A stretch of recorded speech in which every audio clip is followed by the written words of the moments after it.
Chapter 7. The Pivot. There is a moment in every good proof where the direction reverses. You have been narrowing, constraining, eliminating. Each step has removed something, an assumption, a degree of freedom, a possible alternative. The space of solutions has been shrinking with every move. And then, at the precise moment when it seems the constraints will close all the way to nothing, the remaining space opens.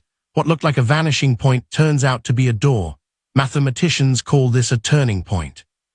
Physicists call it a phase transition. The Indian logical tradition calls it Vivartavada, the doctrine of apparent transformation, where what seemed to be a reduction reveals itself to be a disclosure. The Advaita corpus calls it the Mahavakya, and it happens here. Recall where phase 2 left you at the end of the previous chapter. The sheath withdrawal exercise has been completed. The 5 layers of the constructed person, food body, vital body, mental body, intellectual body, bliss body, have been examined one by one and found to be objects of awareness rather than awareness itself. Each one was real, each one was present, each one was experienced, and each one was seen, which means each one was not the seer. What remains after the withdrawal is the witness awareness, not located in any sheath, not the product of any sheath. Not dependent on any sheath's continued presence, the awareness that was present in deep sleep, when every sheath was quiescent and no objects appeared, demonstrates this. The witness awareness was there even then. It did not go anywhere. Nothing was witnessing, but the capacity for witnessing was present, undimmed, unchanged. This is the position phase 1 opened and phase 2 secured. You are the witness. The witness is not the body-mind. Now the corpus performs the pivot. 4 sentences. These are the Mahavakyas, the great sayings of the Upanishads. They appear in different Upanishads, transmitted in different lineages, attributed to different sages. But they are performing the same operation from 4 angles.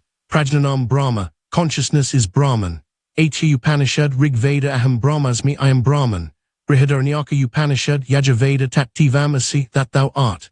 Chandogya Upanishad, Sama Veda, I am Atma Brahma, this self is Brahman. Mandakya Upanishad, Atharva Veda, 1 sentence from each Veda. The tradition did not arrange this accidentally. Each sentence operation, not is performing an comparison identity, not consciousness is like Brahman, not the self resembles Brahman, identity. The copula is in these sentences does not mean belongs to the category of. It means is identical with. The individual witness awareness that you have located through phase 1 and secured through phase 2, that awareness is Brahman, not a part of Brahman, not Brahman's reflection, not Brahman at a smaller scale. Brahman without qualification, without remainder. The pivot is this. Everything phase 2 used the S-down arrow operation to strip away was mithya, apparently real, dependent on Brahman for its existence, not ultimately real in itself. The body-mind was mithya. The sheaths were mithya. The individual jiva, the constructed person with a name and a biography and a set of preferences, was mithya. But the witness awareness that phase 2 disclosed by removing all the mithya is not mithya. It is sat, real, self-luminous, not dependent on anything else for its existence, and sat is Brahman. The contraction was not toward nothing. The contraction was toward the one thing that was not available for further contraction, because it is not a thing at all. Awareness contracting toward awareness. The snake contracting toward the rope it always already was. The Panchadashi arrives at this pivot by the most comprehensive route in the corpus. Vidyaranya's text, 15 chapters, grouped in 3 pentads of 5, is not a text that rushes. The first pentad establishes the discrimination between consciousness and its objects with philosophical precision, building the case that consciousness is primary and irreducible. The second pentad performs the Lampandit's light investigation. What is it that makes consciousness self-luminous? Why does consciousness not require a further light to illuminate it, the way physical objects require an external light source? The answer, that consciousness illuminates itself, because it is identical with the illumination, not a thing that is illuminated, is the Panchadashi's central contribution to the corpus's argument. The third pentad is where the pivot occurs. Vidyaranya's 5th deeper chapter, The Bliss of Brahman, is arguably the most experientially precise description of the recognition in the entire tradition, not a report of a mystical state. A philosophical analysis of why bliss is the natural condition of awareness when the misidentification with the body-mind has been resolved. The argument is clean. The ordinary sense of incompleteness, the perpetual sense that something is missing, that the next acquisition or experience or relationship will finally produce satisfaction, is a direct consequence of the misidentification. You are taking yourself to be a finite thing in a world of finite things. Finite things are genuinely incomplete, but the witness awareness is not finite. It is not in the world of finite things. It contains them. And what contains everything is not missing anything. The bliss that the third pentad describes is not a special state. It is the natural condition of awareness once the sense of incompleteness produced by misidentification has been removed.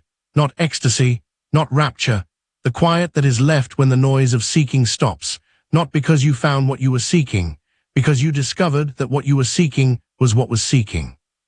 The Apparikshanabhuti, direct experience, is the shortest text in Phase 2 and the most practically direct. Where the Vivekachudamani argues and the Panchadashi maps, the Apparikshanabhuti instructs. Its 144 verses are a sitting practice. They describe, in the most compressed terms the tradition uses anywhere outside the Mahavakyas themselves, how to perform the inquiry that produces the recognition. The text assumes the Phase 1 vocabulary is installed. It assumes the Phase 2 argument has been followed. It then says, in effect, you understand the conclusion. Now here is how you discover it rather than merely understand it. The key move of the Apparikshanabhuti is the distinction between Savikalpa Nirvikalpa Samadhi, samadhi between and meditative absorption, with a remaining sense of subject-object duality, and meditative absorption, where that duality has dissolved. Most contemplative traditions that use samadhi as a technique treat the dissolution of subject-object duality as the goal, arrive at the undifferentiated state and remain there. The Apparikshanabhuti uses it differently. The dissolution of subject-object duality in meditation is not the goal. It is evidence. Evidence that the subject-object structure is not fundamental, that it can dissolve, which means it was never constitutive of what you are. The recognition that the text is pointing at is not the meditative state where duality is absent. It is the understanding that the awareness present in the non-dual state and the awareness present in the ordinary state of subject-object perception are the same awareness. The awareness did not change. The objects of awareness changed. The awareness was constant throughout. This is the distinction the Apparikshanabhuti is built to establish, not a special state. Not the achievement recognition of something what was unusual, the constant when everything else was changing. Here is where the meta-analysis speaks with particular force. The meta-analysis of the 46 texts identifies what it calls the master category operation, the operation that runs beneath every individual technique in every individual text, the operation that the S down arrow moves and the S up arrow moves and the C right arrow moves are all instances of. The master category operation is this: reclassification of the jiva from the category of finite, conditioned, dependent entity to the category of the awareness in which all finite appear. Conditioned, dependent entities, this reclassification is what every Phase 2 text is executing. The Vivekachudamani executes it through argument. The Panchadashi executes it through systematic mapping of experience. The Apparikshanabhuti executes it through practice instruction. Different mechanisms, same operation. The meta-analysis demonstrates that this convergence is not accidental. The corpus was constructed to approach the single operation from every direction available, leaving no cognitive profile without a point of entry. But the meta-analysis also identifies something the individual text analyses cannot see from inside. The reclassification is not an event that happens once. It is a direction of travel that the corpus sustains for as long as the student is engaging with it. The Phase 1 texts begin it. The Phase 2 texts deepen it.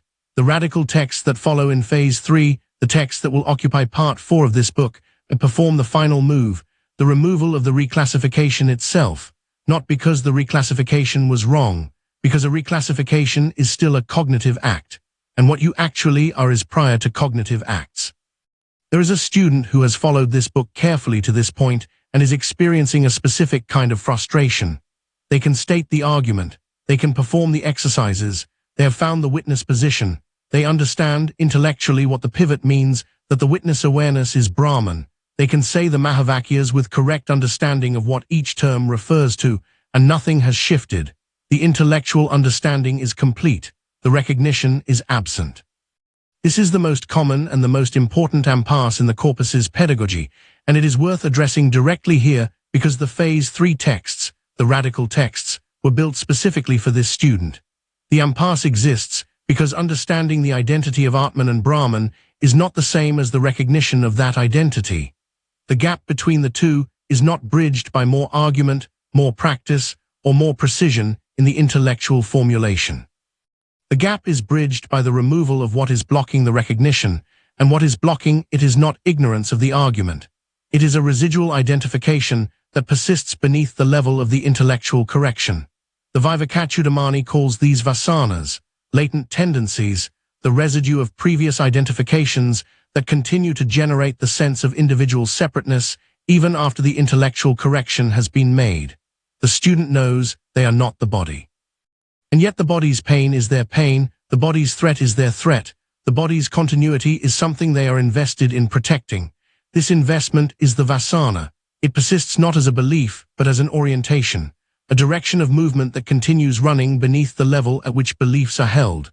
The radical texts address the vasanas directly, not through argument. The argument has been made and accepted, through a different kind of operation altogether. What that operation is, and why it requires a different voice than everything that has come before, is the subject of Part 4. You have contracted to the floor. You understand that the floor is Brahman. Now something has to remove the last of the furniture that is making you feel like a tenant rather than the house itself. Part 4. The detonators.